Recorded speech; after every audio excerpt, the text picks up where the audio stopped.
If you want to support the Missing Witches Project, find out how at missingwitches.com. Hi folks, it's Risa and Amy here from Missing Witches, inviting you to get involved in our annual raffle in support of the Native Women's Shelter of Montreal and Indigenous-run nonprofits wherever you live. We have a ridiculously fun, witchy heap of prizes donated by a whole community of folks joining together to make a magical wave of reparations magic. There's a prize pack from Jinx Monsoon. A one-on-one tarot session with Sarah Gottesdiener. Magic classes from Pam Grossman. A full year of writing workshops with Kate Ballou and the Bardo. Art pieces, jewelry pieces, readings, books, and so much more. Make a donation to your local Indigenous support org or the Native Women's Shelter of Montreal, and then just forward the receipt to missingwitches@gmail.com with the subject line reparations before May 31st. For every $10 you donate, you'll get one entry into the draw. Check out all the details at missingwitches.com/reparations. And blessed fucking be. You aren't being a proper woman, therefore you must be a witch. You must be a witch. Hello, and welcome to another episode of the Missing Witches podcast. I'm Amy, and I am trying to stay chill, trying to keep the vibes easy and cool, because I am sitting down with the weed witch, Sophie St. Thomas. I'm so excited to be in circle with you today. Hi, Sophie. How are you? I'm good. Thank you so much for having me. I'm so glad that you're here. I have so many questions for you. So I am just going to get right into it because I want to know about your weed journey. Obviously, this is like a demonized thing, much like witchcraft itself. And of course, we can get more into that. Do you remember like the first time you tried weed, or the first time you felt like this is for me? God, I had a very different experience as a child when it came to cannabis, I think, because I grew up in the Caribbean, and while I am, white from like expat type parents who moved down there, a lot of my friends' parents in schools, were Rastafarians, which is a religion that holds cannabis as a sacred sacrament. And that's from what I know from like my friends who grow up like stateside, a very different message you get than like the just say, no one came to my school like in the Virgin Islands with like this just say no shit. So will be forever grateful for the Caribbean and that influence on me. The first time I smoked weed was in 10th grade when I was getting a ride home from some older boys, and a guy just passed me a joint, and it's like, well, yeah, obviously I'm going to take a hit. And I liked it, but I was like I was a drinker, like a problem drinker, to be honest with you. I just have alcoholism like rampant on both sides of my family. And I liked to drink, but I did not like the way it made me. I had just like the worst hangovers, and I'm someone who's really prone to depression, anxiety, and it made my depression and anxiety worse. And I made the decision at 25, which is pretty young, but I did start drinking like in middle school. So I'd already had about a decade under my belt to stop drinking. And that for me, I'm one that looks at substances from a harm reduction perspective. I don't think any drug is like bad. My partner I live with, most of my friends drink, and it's no problem for them. But I decided to step back. And at the time, this was 2013, there wasn't medical marijuana yet in New York City. At the time, and this is still kind of the case, recovery spaces were really not cool with cannabis. But to be honest with you, the thing that really made me stop drinking when I was like, this is really making your depression get too bad, was after I was sexually assaulted by like someone who's like in prison right now for a whole other crime, just this awful experience. And I wasn't sleeping. When I was sleeping, I was having like flashback nightmares every single night of my life. And the doctor I was on at the time gave me just so much benzos. And you know, again, I'm not against Western medicine. I'm not against using benzodiazepines, you know, as needed for a panic attack.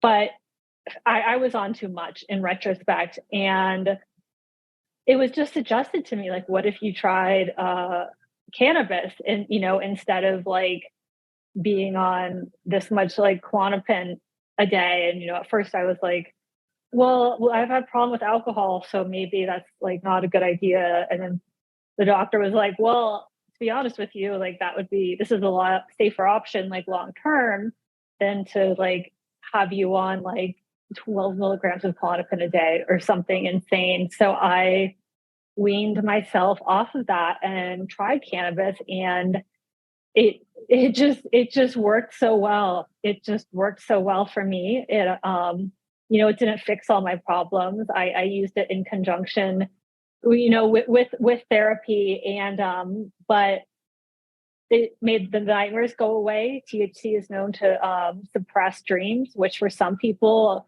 can be a bad thing, but for me was a really, really good thing.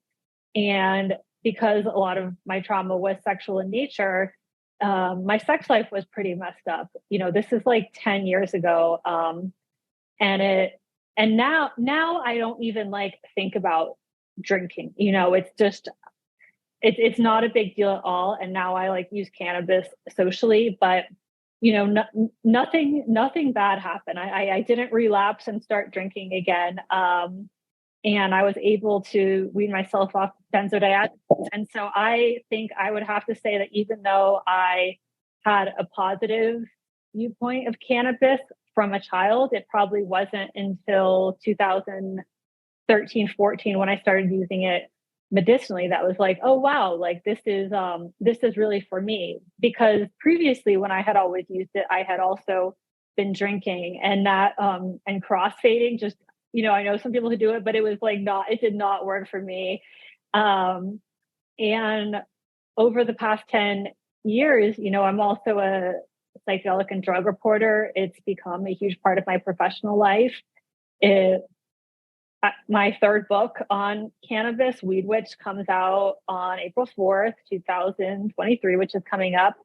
And now, thankfully, I'm in a really different place than I was 10 years ago in regards to depression and anxiety. You know, there's still anyone who experiences those type of mental health issues knows that they're kind of like demons that are always in the background, and you're always have to keep an eye on them, you know, and keep doing the work. But I thankfully, I think, did a really good job of working through my trauma, and I no longer have the same issues that first led it to me from a medical point of view. But I still microdose for anxiety before a social event. I still take a normal dose in lieu of drinking. And I have told you like so much to answer your question that maybe I'll just stop there and let you jump in and ask me anything. No, we love an expansive answer. That's our favorite kind of answer around here. We want to see where those fractals of train tracks lead, you know?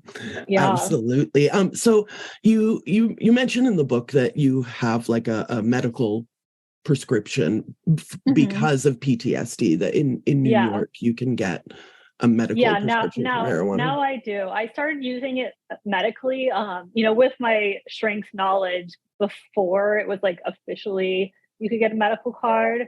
But when I could get a medical card, I went ahead and did it just so I could go to the medical dispensaries. And now it's like, you know, legal. If anyone in New York City knows, they're still unlicensed. And as a result, you know, getting into licensing is a whole other thing. But this gray area, anyways, now I walk halfway down the block and there's 3 different dispensaries that like carry all my favorite products. So it being accessible is not an issue. But for a while, it was just preferable for me to go to a medical dispensary and have it, you know, nice and dosed and everything. Yeah, because you know, Yeah. I'm a black market Betty. You know, I always I'm a have black. been. Yeah, well, I don't blame you. I I will be too when they start making, like, when all these like dispensaries that are right now in the gray area have to go through the licensing processes, the costs are going to soar, and I'll be back to my black market guy. I've actually, to be honest with you, my medical marijuana card has expired, and I haven't bothered renewing it, just because in the years since I got that, I started buying black market just purely because it was cheaper. And I actually don't fully agree with like kind of how binary medical use versus recreational use is presented. You know, I like, it's like, do I still have like a rape nightmare every night? No. Do I have to stop using cannabis because I don't? No. Like, do you need to have been gone through some serious trauma to enjoy the benefits of cannabis? No. You know, if I like wanted to, you know, act like super by the books, I'd be like, oh, I'm taking like this weed because I have a social like anxiety diagnosis before a party. But I also think that's like no shade to anyone who like says that, but like kind of bullshit. Like I'm taking it to make me feel good and it makes me have fun.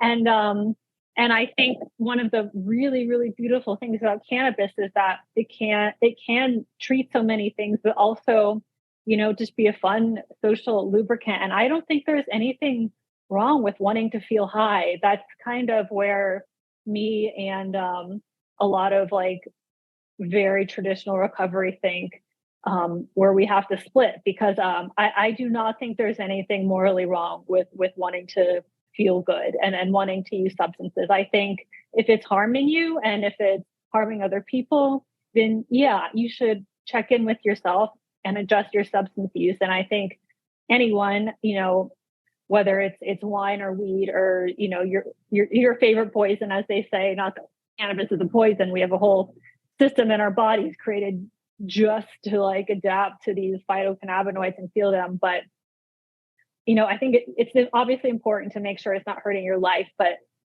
you know, if someone's like, it seems to be like branded sinful to want to just use cannabis because it makes you feel high. And I disagree with that. I think we have every right to responsibly feel high and make the most of these bodies that whatever made us gave us.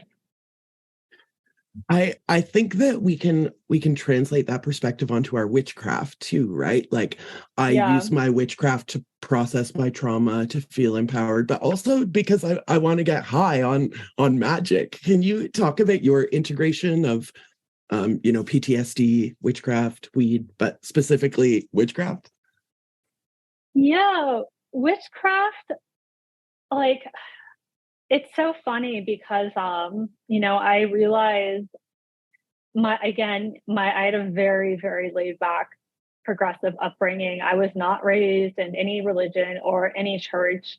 And I always, you know, was found it really, really interesting.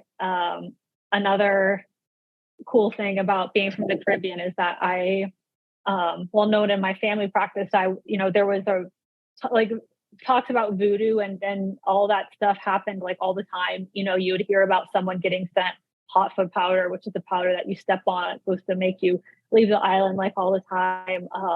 You know, even like my school had like, it sounds so weird, but just openly they were like, hey kids, you can't go past this line we drew around the perimeter of like this rocky mountainscape the school is built into, because the red eyes are going to get you if you do. Those are these demons called red eyes. And we're just like, oh yeah, well, we don't want the red eye demons to get us. So we'll stay within the school perimeter.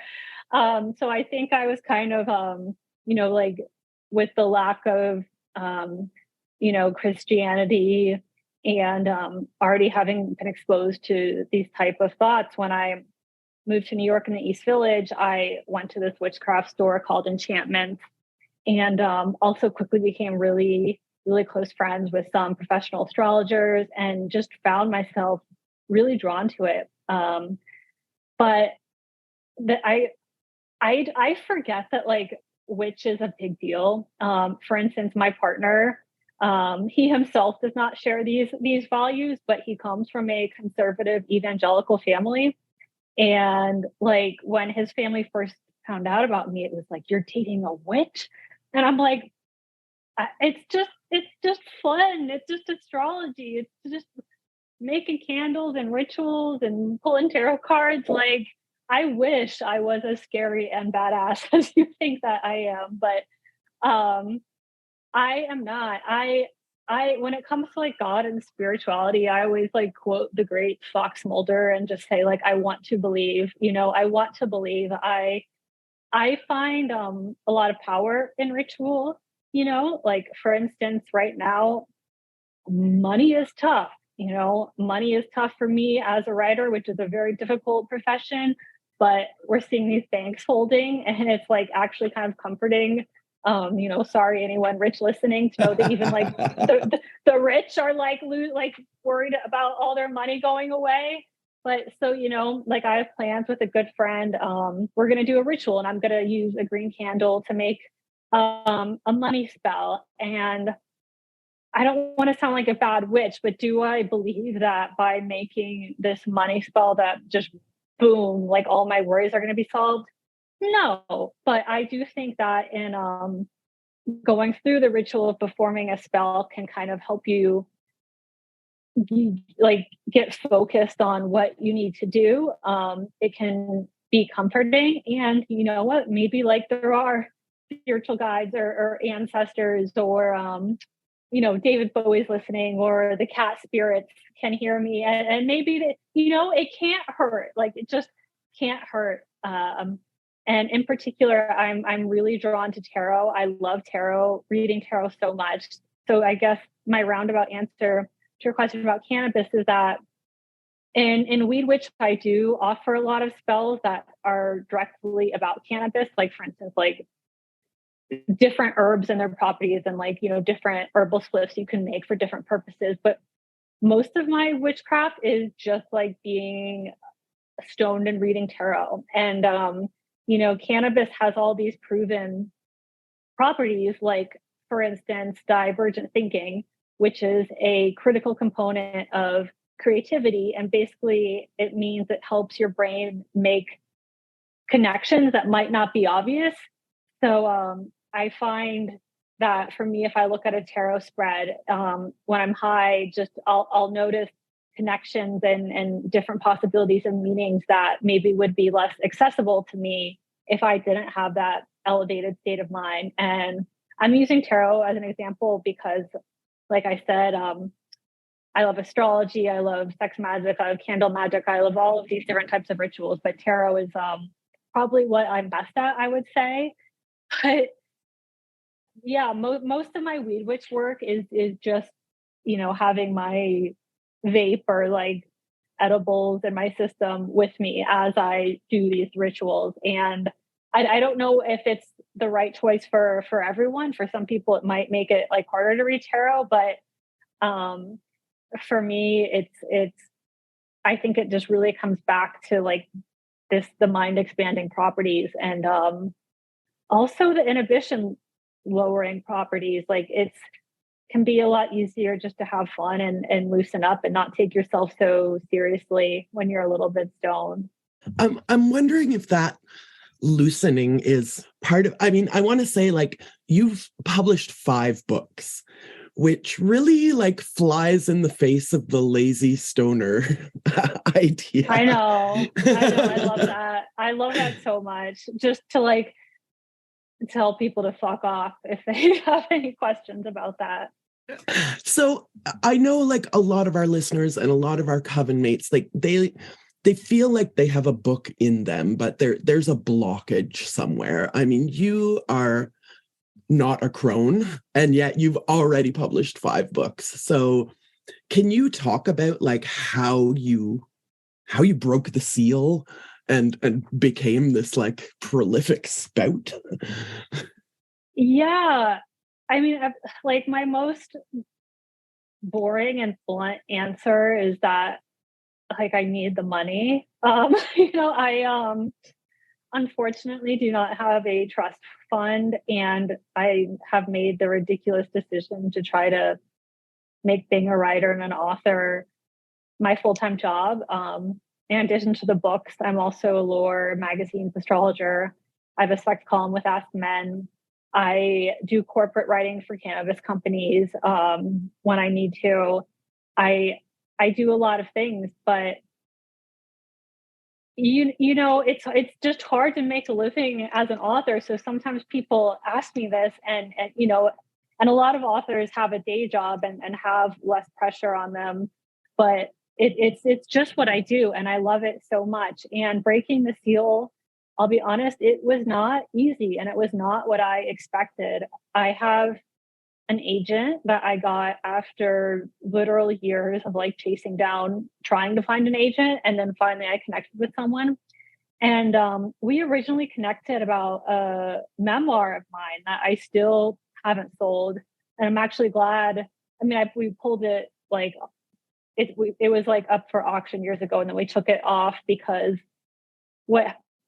anyways, let me kind of retell this story. Like, when I thought of becoming an author, I guess I imagined what would happen.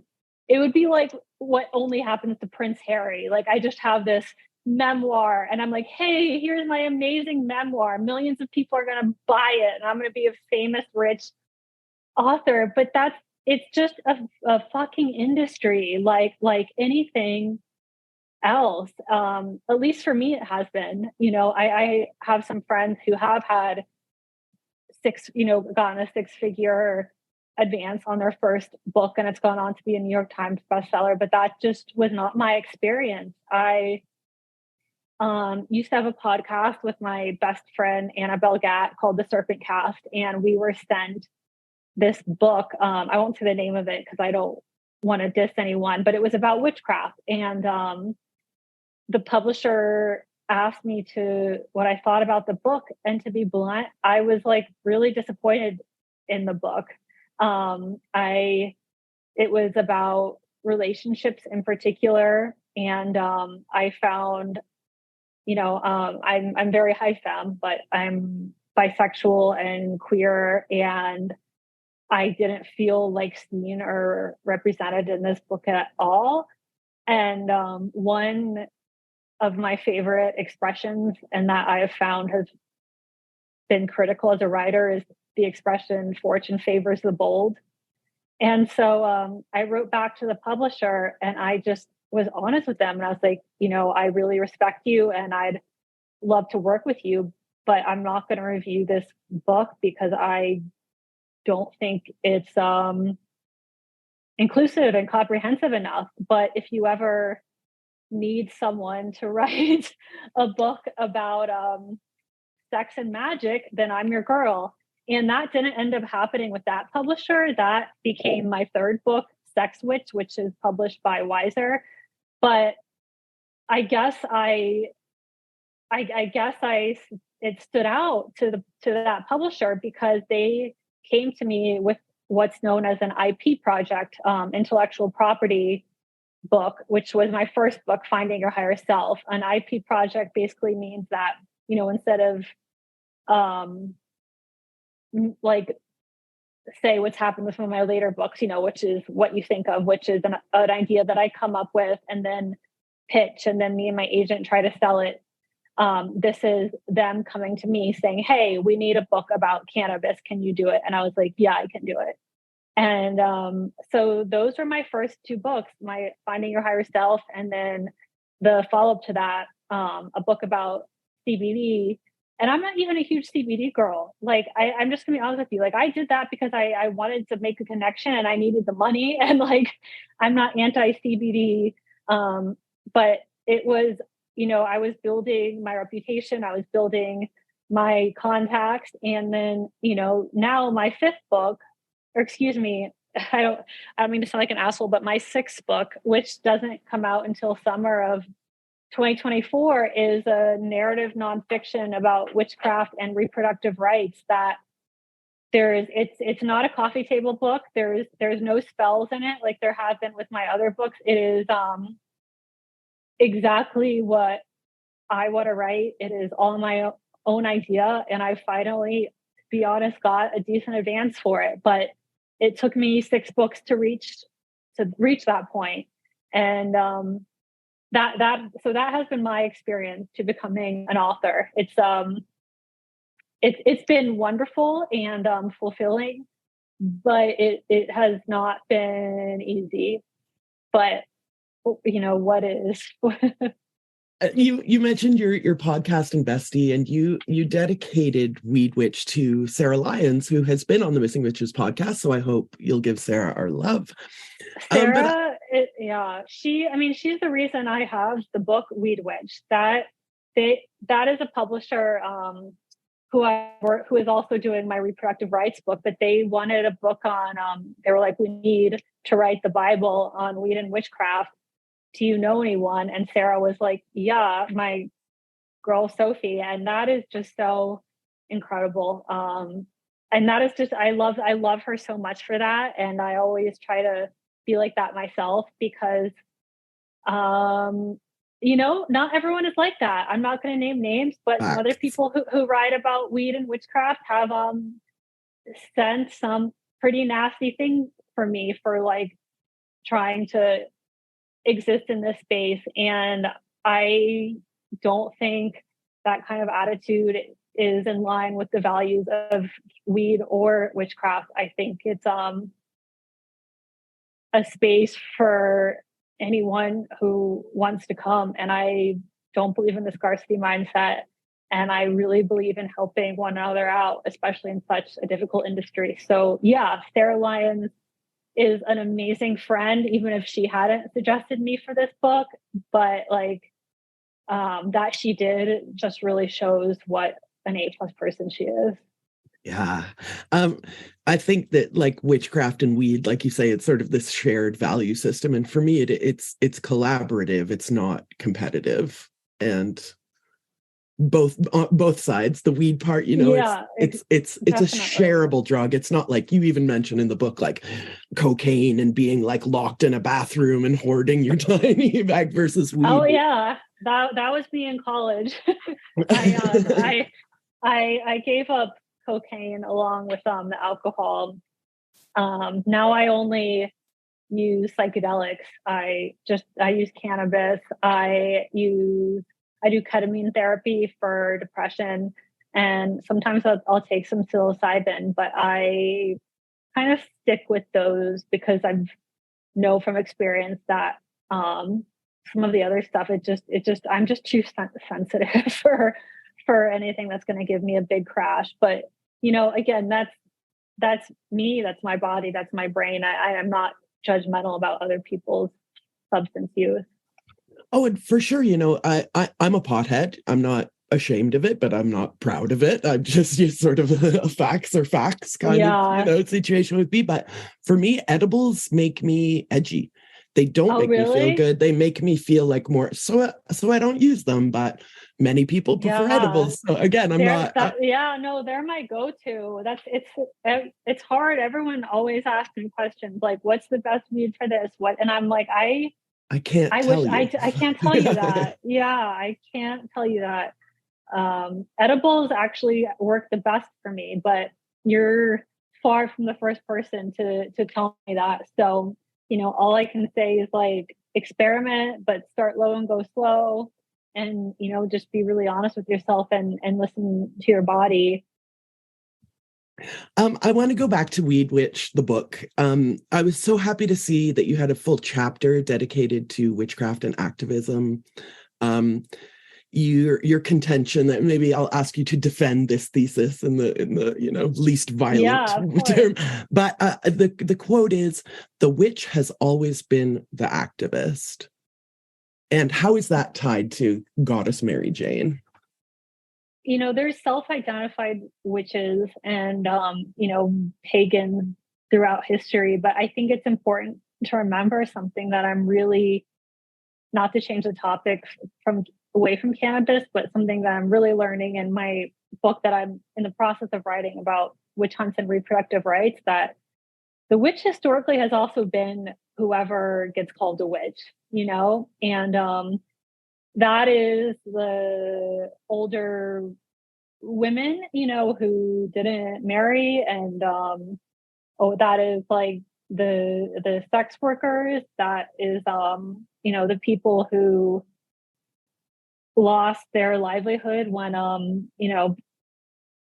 like just it's everyone who has like ever stood up for anything that like the government or the powers to be said was, this is how you live life, and if you didn't live life in that way, you got called a witch. And I think as a result, it's just really crucial to pay respect to everyone that comes before you, and that when you're talking about witchcraft or weed, know that you're talking about subjects that can be really lighthearted and fun, but also a lot of people were killed for, or whether it's the witches that were burned at the stake, not in America, but people are still killed around the world for suspected witchcraft today. Cannabis, I could spend the rest of the show talking about how many lives have been ruined by the war on drugs. So while books like Weed Witch, they're fun and they're lighthearted at times, and these are also pretty serious subjects. And I just think people need to know that. And I think if you're gonna be involved in this sphere, and I feel, especially as like a white woman who grew up in the Caribbean and learned a lot from cultures that resonated with me and were around me, but aren't necessarily like in my blood. You just like, I shouldn't be here if I'm not talking about that and paying respect to that. Agreed. Thank you. Yeah. We also push back against the witch being anti-science. We're like science witches. We love science. Oh, so. I love that too. Like whenever I can find a way for them to overlap, I just like go nuts for it. And I don't think that makes you like less of a witch at all. More of a witch. More of a witch. We need to remember that science grows every day, and just because we don't have a scientific answer to something doesn't mean that one day it won't be discovered. And so when we do find examples, like for instance in my book Glamour Witch, my last one that came out that was about glamour magic, I talk a lot about the color red and how throughout history and witchcraft, like it's always been used in love spells, and in particular love spells that you want to inject passion and like fiery sex into. But they've like, there's this whole study called the red dress effect, where they showed men pictures of women in like white neutral tones versus red, and they rated all the women in red as being more sexually attractive and more interested in sex. And yeah, little pieces of like that. I'm like, see, like I told you, like, or we told you. Can you tell us about endocannabinoid? Yeah, so cannabinoid is a molecule like THC or CBD or CBN. A phytocannabinoid are those that I just mentioned, phyto meaning plant, the ones that exist in plants. We usually think of the cannabis plant, but cannabinoids exist in a lot of other plants. They're very prominent in hops, which is used to make beer, which is kind of cool. But our bodies have a system called the endocannabinoid system, and the prefix endo then is replying to inside our bodies, which it's believed to be like a regulatory system that really works with homeostasis. And we still need to learn a lot more about it. Obviously, due to the fact that cannabis is still a Schedule 1 drug, we don't have enough research on that. A lot's happening, but we do have receptor sites created for cannabinoids to bind to and thus produce, the euphoria and the psychoactive effects that come with THC, or maybe the more calming and, de-stressing effects that come with CBD. And, we know about hundreds of cannabinoids already, but scientists think that's just the tip of the iceberg. And so I look forward to staying on top of that research. But it is easy, especially as a pothead, to argue that we are built to enjoy cannabinoids. We have a whole system for it, and that's pretty cool. It's super cool. Like you say, like your book is fun, and it's so fun. Like that's the word. I was like, this book is fun, but I also learned so much while I was reading it. I would give it as a gift to people who are maybe thinking about weed or thinking about witchcraft. I want to hit you with some sort of like rapid fire. I'm going to quote the book, and you're going to give me like a couple sentences of expansion. Some of them I just want to say out loud, and that's why we're doing this segment. I'm going to start here. Ready? The sign of Scorpio, much like the anus, is both feared and misunderstood. Well, I'm a Scorpio. People think that Scorpios are jealous, manipulative, like sex freaks known for their intensity. And that's true. But we also, just like need a little love. And let's see, anal sex, anal penetration, whether you're using your fingers, someone else's fingers, a butt plug, a biopenis, a silicone dick, a dildo, is amazing. It's filled with all these pleasurable nerve linings, much like our body has the endocannabinoid system. It's easy.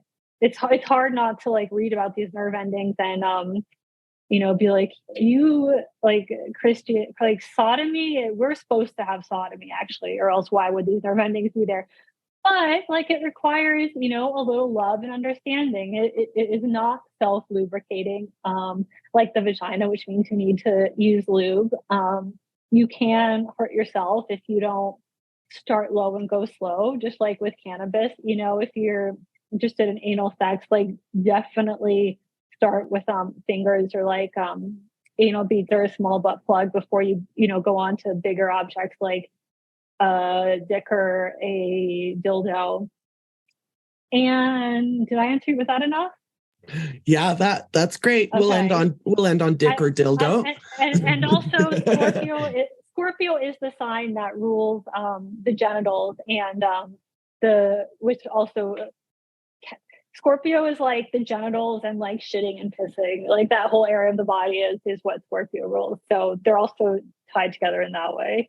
Yes. Okay. Another quote related. Kink shaming is an epidemic.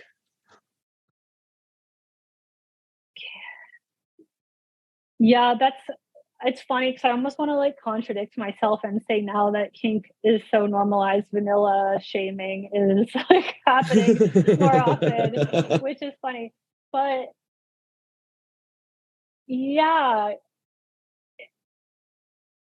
no kink shaming. God, I'm sorry, I'm failing to come up with something witty on that one. I think it's just so like easy and lame to be mean to someone about their consensual sexual desires. It's like just like such low-hanging fruit, and I think it's really cruel to make anyone feel bad about what they're into and what turns them on. As long as it's between two consenting adults, there's nothing wrong with it.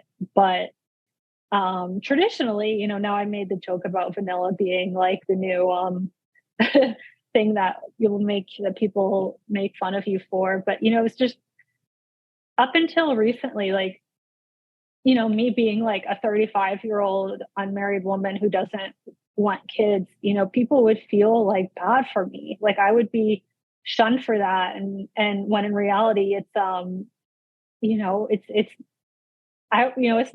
it's not like I haven't been proposed to, not to sound like a dick, but like, I like this is, I'm living the life I want to live. And,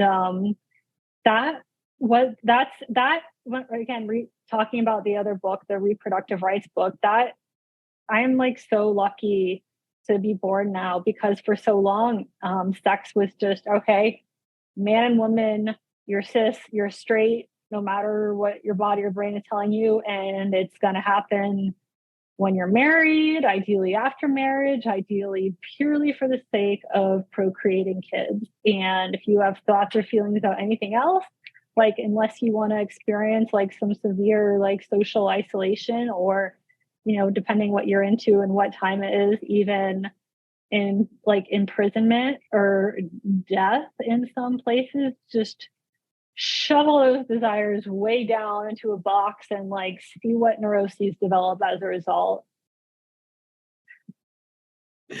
Last one. Social media is an illusion spell. Yeah, it is. I recently hired a social media manager, and it's been so good for my mental health. So, I mean, don't get me wrong, social media has, allowed me to talk to fans and make fans through social media is how I found my agent. Through social media is why things like cannabis and witchcraft have become destigmatized. It's also, allows people historically and still not represented by like the government to have a voice and to have a power. So I don't think, it's like anything. There is good parts and bad parts about it, but also, everything's filtered. I know that, like, God, it makes me cringe that like celebrities seem to be into like posting selfies of themselves crying to like show that they're like human. But, by and large, we all only post, our accomplishments and, our happy photos. And it's just so easy to compare yourself to someone, or to, start stalking, say you I do this all the time. Like, you start stalking your partner and all of a sudden find yourself getting like butt hurt by a picture of something they did with someone like a decade ago that doesn't mean anything, but because you can look at it and bring it into the present moment, you can still be hurt by it. Sometimes I'm jealous of like generations who might have like no idea what their partner's ex even looked like. Today, if like we want to, inflict some emotional self-harm, we can go pull up a picture of our partner like making out and looking happy with their ex from a decade ago, and then be all like pissy when they get home from work, and that's not fair to them, and that's not fair to us, and so it's what was the exact quote? It's a glamour spell. An illusion spell. Well, it is. I mean, even for me, it is. Like I said, I hired a social media manager, and it's not like I text her. I'm like, hey, my insomnia is back. I haven't really slept in 3 days. Been like kind of cunty to my partner lately. Like I found a few more gray hairs this morning. Like it's, I don't tell her to like post that. I'm like, hey, here's this like edited great picture of me, and here's a book I wrote. Make me look good, make me look successful, because at least for like writers, the fact is that social media has become a currency, and followers have become a currency. So it's not something everyone has like the luxury of completely opting out of, but you just, if it's not real, and or not always, or it's not, it's a very limited filtered presentation, and it's important to remember that, and try to limit your stalking, especially for Scorpios. We're prone to that. My sister's a Scorpio, so I shudder a little bit. Yeah. I want Detectives of the Zodiac. if you had the opportunity to create your own strain, what would it be called? Oh, that's fun. What would it be called? Well, can I like pick what it does too? Of course. This is your fantasy weed. It's all you. I mean, I would probably name it like something problematic, to be honest with you. Like there's a strain of weed called green crack, and there's some people in the cannabis community who are like, we're renaming this. This isn't crack, but I would like, like I don't know, green Xanax, like something. I have a massive anxiety disorder, so I would want this cannabis strain just to you know, some people take cannabis and get more anxious and more paranoid. And, that can happen to anyone, including me, if you overdo it. But usually because I like operate at such a high frequency, when I take cannabis, it helps me become more productive and calmer and I need to be like slightly sedated. So yeah, I want like Klonopin in a like Clono cannabis, Clono can. I don't know. I would get shit for it because people would be like, "We're not benzodiazepines," but I would be like, "But this is what I'm using it for." So maybe that's what my weed would be. Cannabis, something like that. Cannabis. Yeah. There we go. There we go. Yeah. We have a coven question. Are you comfortable taking a question from Cassandra? Yeah, of course. Here we go. Whenever you're ready, Cass. Hi. Hi. Good to see you. I have a question, Sophie, just because you've stated that like you're very comfortable with your Scorpio-ness. Yeah. So my partner, I just found out, actually has a stellium in Scorpio, which makes a ton of sense now that I know what a stellium is. Yeah. He's a Libra sun, but that Scorpio stellium is very strong. So because of your book, Sex Magic, I was curious if you happen to have like a little spell up your sleeve to get a Scorpio like ooey gooey. Yeah. You're going to have to kind of like disarm him. Scorpios, we tend to like think that everyone is after us. We're kind of paranoid and we have like our that's Cancer. We have our Scorpio sticker tail like out all the time. It can make one like reject love when in reality it's all that we want. We're really good at self-sabotaging. And so like, unfortunately for partners of people with strong Scorpio placements, sometimes you have to be the first one to make the move. You know what I mean? So like be extra sweet, give them a nice specific compliment about why you appreciate them. And, just help us feel safe, really. That's what Scorpios really need. And then the stinger, and we're like, oh, okay, like this is a safe space. This person loves me. They're not out to get me. They're not secretly thinking about breaking up with me or cheating on me or all these paranoid, like obsessive Scorpio thoughts that keep me up at night. I would just love on him if you can. And you can call us out. Like if we're being dicks, sometimes we need to know because we might not even know. We might think we're just like protecting ourselves, which is unfortunate. So yeah, like lay on the sugar and the honey and just let him know that he can like put down that stinger with you. Like he still has the stinger. He can destroy enemies when an enemy is present, but that enemy is not you. I hope that was helpful. I'm not a Scorpio, but I related so hard to that. Like, I think you said dick. I don't want to be a dick, but I'm just protecting myself. I relate to that very, very much. Thank you so much, Cass, for your question. Yes, thank you. My wrap-up question is, what is Sophie St. Thomas doing to celebrate 420 this year? Oh, I have like big plans this year. I'm having my book launch party for Weed Witch. It is gonna be so fun. If you're in New York or around, it's at a bar called Madam X in the Lower East Side. It's where I had my Glamour Witch launch party. It's a beautiful red lit, sexy bar. They're wonderful to work with. Madonna had her Madam X tour launch party there, and there is an outdoor space in the back where they have promised, they've been very open that it's a 420 friendly place. So that's going to be great. I'm bringing in a really dope DJ, and it's going to have like a hip hop, like reggae vibe to it. I want people to dance. My friend Chartreuse, a truly iconic burlesque performer, will be performing something with fans and smoke, and I'll be there.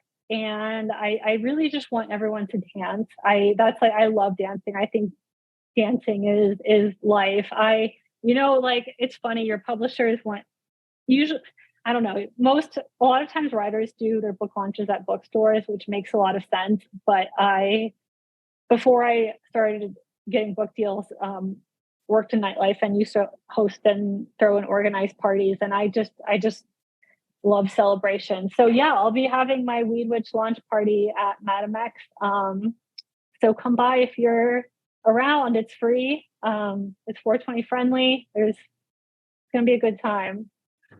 And if you can't make it to New York City, you can buy one of Sophie's 5, soon to be 6 books. Let's list them off. If you're Googling Find Your Higher Self, The Little Book of CBD for Self-Care, Sex Witch, Magical Spells for Love, Lust, and Self-Protection, Glamour Witch, Conjuring Style and Grace to Get What You Want, and of course today's subject, Weed Witch. And what's the name of your upcoming book? It's called The Devil's Work, is the working title. Yeah.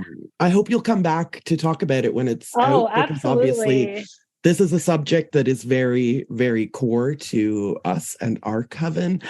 So other than buying one of these 5 fucking books that you've written, how can our listeners find you, support you?